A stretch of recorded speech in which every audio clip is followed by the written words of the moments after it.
औज़ुबिल्लाहिमिनश्शैतानिर्रजीम बिस्मिल्लाहिर्रहमानिर्रहीम अस्सलामु अलैकुम वरहमतुल्लाहि वबरकातुहू। ब्रेकिंग ऑलवेज के साथ नाज़रीन इकराम, मैं हूँ फैसल सैयद। उम्मीद करता हूँ आप जहाँ भी होंगे रब तआला की पनाह में आफियत से होंगे। पीपल्स पार्टी की सीनियर लीडरशिप का पीटीआई के दिफा का ऐलान। एतजाज़ अहसन और सरदार लतीफ़ खान खोसा की सुप्रीम कोर्ट में चीफ जस्टिस ऑफ पाकिस्तान से बड़ी मुलाकात। असद उमर और शाह महमूद कुरैशी भाग निकले। चेयरमैन पीटीआई की एक बड़ी मुलाकात, यह है मौजू आज के। नाज़रीन, आपको मालूम है हमारी सियासत जो है ये एक ऐसे स्टेज में दाखिल हो चुकी है कि ख़ुद सियासतदान जो हैं, इसमें जो बड़े संजीदा किस्म के सियासतदान हैं, जिनमें नदीम अफजल चंद जो हैं, ख़ानदानी उनका सियासत से ताल्लुक़ है, गहरा ताल्लुक़ है, वो भी सियासत छोड़ने की बात करते हैं। वो कहते हैं कि इस सियासत में रहना जो है वो अब मुमकिन नहीं रहा। इसी तरह बहुत सारे और भी जो संजीदा किस्म की सियासत करने वाले लोग हैं, वो सियासत को जो है खैरबाद कहने का सोच रहे हैं। ऐसा क्यों है? क्या हमारी सियासत में इतना गंद पड़ चुका है कि जो अपनी नेक नीयती से सियासत करना चाहते हैं वो सोचते हैं कि हम नेक नीयती के साथ सियासत के उफक पर नहीं रह सकते। ऐसे में जहाँ बहुत सारी सियासी इस वक्त उसका रिवेंज हो रहा है, उसमें जो सरदार लतीफ़ खान खोसा और चौधरी एतजाज़ अहसन जो हैं, ये आपको मालूम है कि Peoples Party central executive committee के मोस्ट सीनियर मेंबर्स हैं और बानी मेंबरान में आते हैं। वो पीटीआई की इस वक्त जो है वो उसकी दिफा के लिए वो सामने आ गए हैं। सरदार लतीफ़ साहब खोसा जो हैं, उन्होंने साफ कह दिया है कि हम अब किसी को लहद में उतरने नहीं देंगे, हम किसी का अब अदालती कत्ल नहीं होने देंगे, अब हम किसी सियासतदान को तख्ता-ए-दार पर जाने नहीं देंगे। बड़ी अहम, बहुत बड़ी स्टेटमेंट है जी। और जैसा कि सरदार लतीफ़ खान खोसा ने वकला कन्वेंशन में एक धुआंधार तकरीर की थी, जिसके बाद अनफॉर्चुनेटली उनके घर पर फायरिंग हुई। उस फायरिंग के नतीजे में चेयरमैन पीटीआई जो हैं, उनके घर पर उनकी साथ अफसोस का इजहार करने गए और साथ ही सियासत के मामलात पर भी बात हुई। तो कोयटा कत्ल केस जो है, वकील हैं उनका ज़िक्र हुआ, तो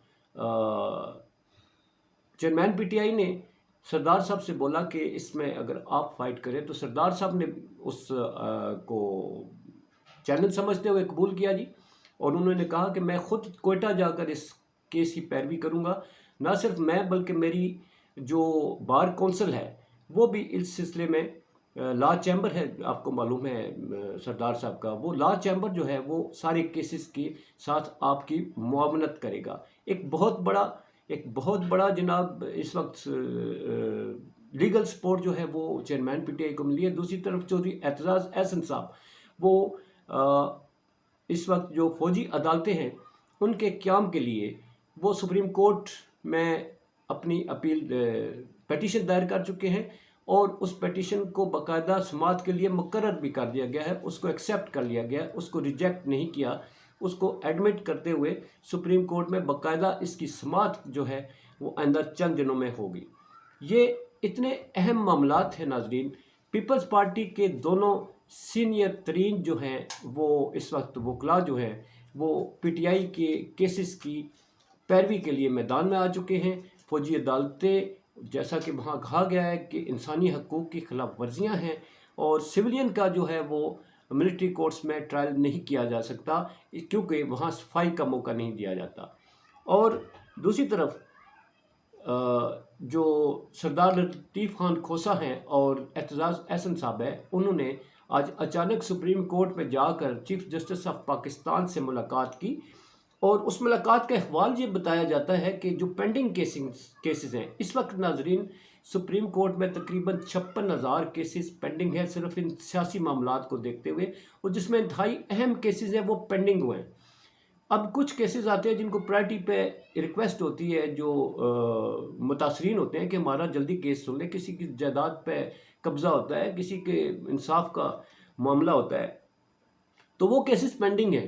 سیاست نہ کسی پل پر ہمارے بیٹھ رہی ہے، نہ کسی کروٹ اس کا کوئی پتہ چلتا ہے، نہ کوئی ڈائریکشن ہے، مگر عام سائلین جو ہے وہ متاثر ہیں۔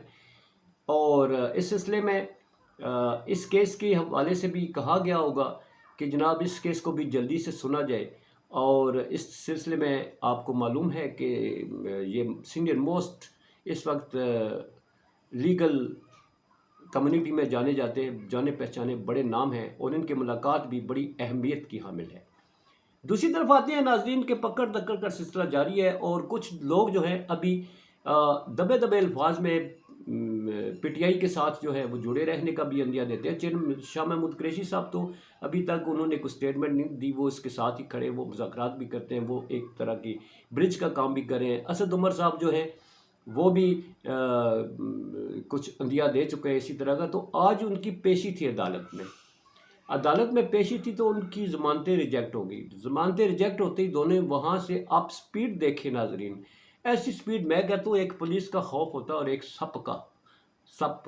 سانپ، ٹھیک ہے، ایک اس کا خوف ہوتا ہے، ایسا خوف ہوتا ہے کہ جو نہ چل سکے وہ بھی بھاگ نکلتا ہے۔ تو ان کی سپیڈیں دیکھنے والی تھی، اور دونوں گاڑی میں بیٹھ کر جناب یہ جا وہ جا، تو اس طرح ان کی ضمانت جو ہے ان کی سٹیٹمنٹ دینے تک جو ہے شاید یہ ان کے لیے جھٹکا ہے۔ شاہ محمود قریشی کو کچھ ریلیف دیا گیا تھا، مگر وہ دوبارہ سے ان پر شکنجہ جو ہے لگتا یہ ہے کہ گرفت جو ہے وہ مضبوط کی جا رہی ہے۔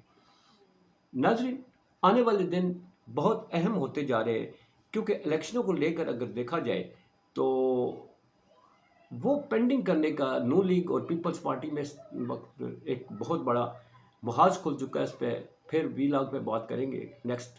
اس وقت سب سے اہم خبر یہ تھی کہ چیئرمین پی ٹی آئی کے لیے دو پیپلز پارٹی کے سینئر ترین ممبران جو ہیں وہ آ چکے ہیں، اور پی ٹی آئی کا موقف بھی خود پی ٹی آئی، یہ جو پاکستان پیپلز پارٹی ہے، اس کا تو ٹوک موقف ہے کہ پی ٹی آئی کو کسی طرح سے بھی منظر سے نہ ہٹایا جائے، اور نہ ہی کسی سیاسی لیڈر کو اسیسینیٹ کیا جائے۔